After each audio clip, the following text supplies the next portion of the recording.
वेङ्कटेशो वासुदेवः प्रद्युम्नोमितविक्रमः सङ्कर्षणो निरुद्धश्च शेषाद्रिपतिरेव च।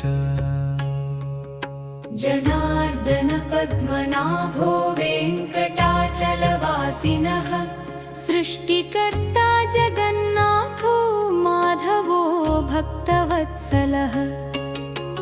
गोविन्दो गोपतिः कृष्णः केशवो गरुडध्वजः वराहो वामनश्चैव नारायण अधोक्षजः। श्रीधरः पुण्डरीकाक्षः सर्वदेवस्तुतो हरिः श्रीनृसिंहो महासिंहः सूत्राकारः पुरातनः। रमानाथो महीभर्ता भूधरः पुरुषोत्तमः चोळपुत्रप्रियः शान्तो ब्रह्मादीनां वरप्रदः। श्रीनिधिः सर्वभूतानां भयकृद्भयनाशनः श्रीरामो रामभद्रश्च भवबन्धैकमोचकः।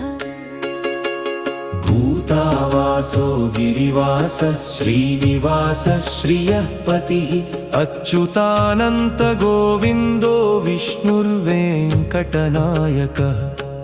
सर्वदेवैकशरणं सर्वदेवैकदैवतं समस्तदेवकवचं सर्वदेवशतामणिः। इतीदं कीर्तितं यस्य विष्णोरमिततेजसः त्रिकाले यः पठेन्नित्यं पापं तस्य न विद्यते। राजद्वारे पथेद्घोरे सङ्ग्रामे रिपुसङ्कटे भूतसर्पपिशाचादिभयं नास्ति कदाचन।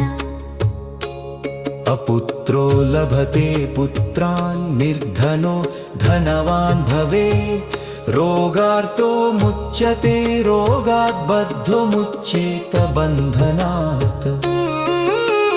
यद्यदिष्टतमं लोके तत्तत् प्राप्नोत्यसंशय ऐश्वर्यं राजसम्मानं भुक्तिमुक्तिफलप्रदम्। विष्णोर्लोकैकसोपानं सर्वदुःखैकनाशनं सर्वैश्वर्यप्रदं नृणां सर्वमङ्गलकारकम्। मायावी परमानन्दं त्यक्त्वा वैकुण्ठमुत्तमं स्वामि पुष्करिणीतीरे रमया सह मोदते। कल्याणाद्भुतगात्राय कामितार्थप्रदायिने श्रीमद्वेङ्कटनाथाय श्रीनिवासाय ते नमः।